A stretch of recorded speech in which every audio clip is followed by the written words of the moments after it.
Hi friends, welcome to தவ்லஸ் kitchen. இன்றைக்கி நம்ம பார்க்க போகிறது கருப்பு கவுனி அரிசி வச்சு ஒரு கிச்சடி மாதிரி பார்க்க போகிறோம். இது டேஸ்ட் வந்து பிரியாணி மாதிரி இருக்கும், கன்சிஸ்டன்சி கிச்சடி மாதிரி தான் இருக்கும். இது பர்ஃபெக்டான ஒரு வெயிட் லாஸ் ரெசிபி. ஒரு 20 மினிட்ஸ் மாதிரி நான் இந்த கருப்பு கவுனி அரிசி ஊற வச்சுருக்கேன். நல்லா ஊறிடுச்சு. இது வந்து நம்ம ஃபஸ்ட்டு வேக வச்சு எடுத்துடலாம். தண்ணி வச்சுருக்கேன் நான். இது நல்லா கொதிச்சதுக்கப்புறம் இது உப்பு போட்டு வேக வச்சிடலாம். தண்ணி நல்லா கொதிக்க ஆரம்பிச்சிருச்சு. இதில் நம்ம அரிசியை போட்டுடலாம். இது நல்லா கொதிக்கும் போது கொஞ்சம் உப்பு போட்டுடலாம். இதுக்கு நம்ம ரிஃபைண்ட் ஆயில் எதுவுமே போடாமல் தேசி கீ போட்டுக்கலாம். தேசி கீ வந்து நம்ம போடுற வெஜிடபிள்ஸில் உள்ள மினரல்ஸ் விட்டமின்ஸ்லாம் வந்து அப்சர்வ் பண்ணுறதுக்கு யூஸ் ஆகும். இதுக்கு மொத்தமே ஒரே ஒரு டீஸ்பூன் தான் யூஸ் பண்ண போகிறோம் நெய். அதுக்காக தான் நான்ஸ்டிக் தவால பண்ணுறது, ஒரு கம்மியாக நெய் விட்டு பண்ணுறதுக்காக.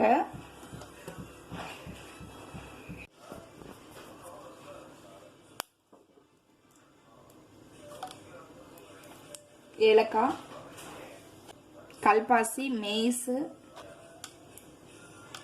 கிராம்பு, ஸ்டார் அனீஸ், ஒரு சின்ன பீஸ் பட்டை,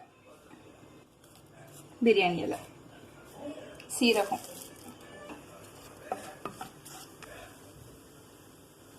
தேசி கீ வந்து நமக்கு குட் ஃபேட் தான், அதனால நம்ம வந்து அது நம்மளோட டயட்ல இன்க்ளூட் பண்ணிக்கணும்.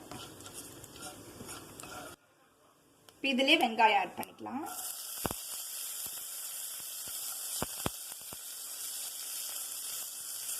நமக்கு ஒரு குயிக் பிரியாணி மாதிரி, ஒரு தவா பிரியாணி மாதிரி ஒரு குக்கர்ல போட்டு ஒன்னது பண்ணாம தனியாக வேக வச்சு எடுத்துட்டு பண்றோம்.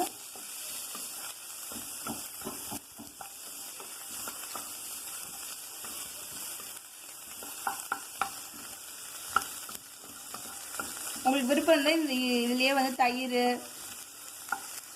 அந்த புதினா கொத்தமல்லிலாம் போடலாம், அந்த மாதிரியும் பண்ணிக்கலாம். ஆனால் இந்த தடவை நான் தயிர், புதினா, கொத்தமல்லி எதுவுமே போடல. இன்ஸ்டண்ட்டாக நம்ம வீட்டில் இருக்க பொருள் வச்சு மட்டும் எப்படி பிரியாணி பண்ணுறதுன்னு சொல்லி காமிக்கிறேன். அது ஹெல்தியான பிரியாணி. ஒரே ஒரு டீஸ்பூன் தான் இதில் நம்ம நெய்யே போட்டிருக்கோம்.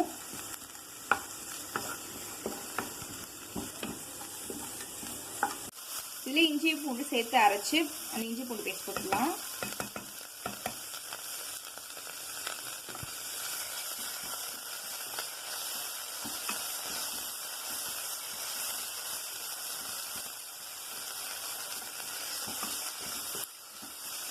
இதுலேயே நம்ம கேப்சிகம் போட்டுக்கலாம், குடமிளகா.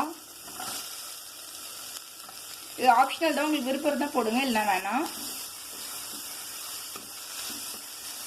குடமிளகாவும் நமக்கு வெயிட் லாஸ்க்கு நல்லா ஹெல்ப் பண்ணும், அதனால குடமிளகாவும் சேர்த்துருக்கேன்.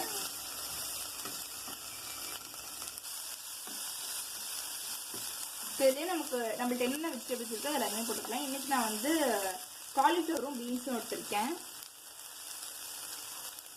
பீன்ஸு,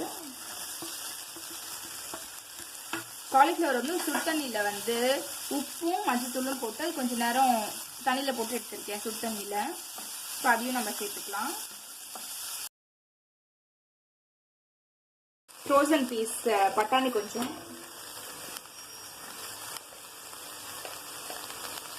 என்னென்ன வெஜிடபிள்ஸ் உங்களுக்கு பிடிக்குமோ எல்லாத்தையும் ஆட் பண்ணிக்கோங்க. நான் பொட்டேட்டோ மட்டும் போட வேணாம், அதில் கார்ப்ஸ் நிறையா இருக்கனால அது மட்டும் ஆட் பண்ணாமல் இது எல்லாமே ஆட் பண்ணிக்கலாம்.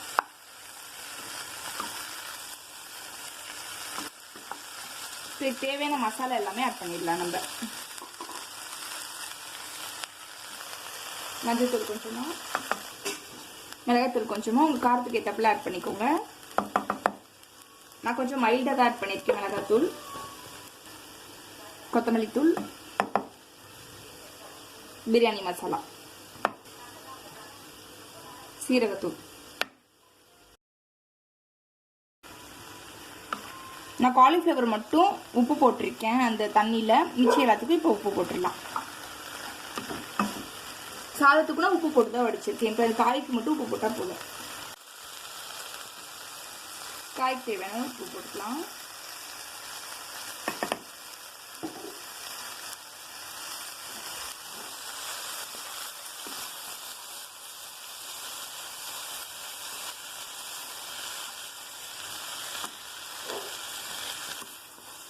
பச்சை வாசம் போகிற வரைக்கும் வணக்கிட்டு இந்த காயினா வேகிற அளவுக்கு கொஞ்சமாக தண்ணி விட்டு ட்ரை ஆகிற வரைக்கும் வேக வச்சிடலாம்.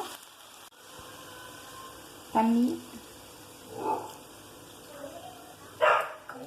இந்த காய் வேகிற அளவுக்கு மட்டும் இப்போதைக்கு தண்ணி ஊற்றுங்க. ஏன்னா நமக்கு கடைசியில் ட்ரையாக தான் வேணும். இது வந்து நம்ம வேக வச்ச அரிசியில் தான் போட போகிறோம்.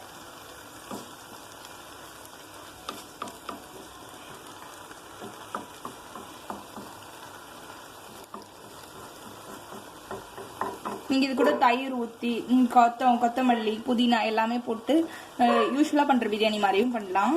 இப்போ திடீர்னு இன்ஸ்டண்ட்டாக நம்ம வீட்டில் என்னென்ன இருக்கோ அதை வச்சு மட்டும் பண்ணுறது இது மாதிரி பண்ணிக்கலாம். இப்போ இது ஒரு மூடி போட்டு ஒரு 5 மினிட்ஸ் வேக விட்டுடலாம்.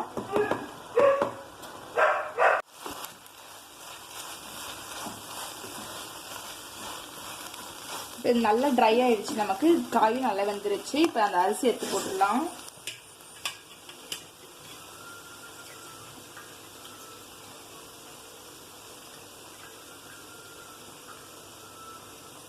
நல்லா வெந்துருச்சு அரிசி.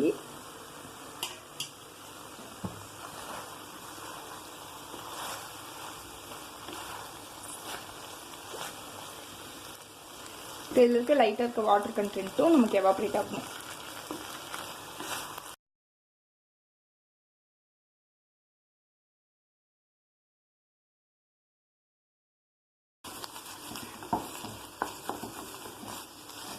இந்த மாதிரி லைட்டாக இப்படி ஸ்க்ரேப் பண்ணி விட்டுருங்க. மேலே டெக்கரேஷனுக்கு கொஞ்சோண்டு கேஷ்யூ நட், இது விருப்பம் தான் போட்டுக்கோங்க, இல்லை வேணாம். நட்ஸ் வந்து ஆட் பண்ணிக்கலாம்.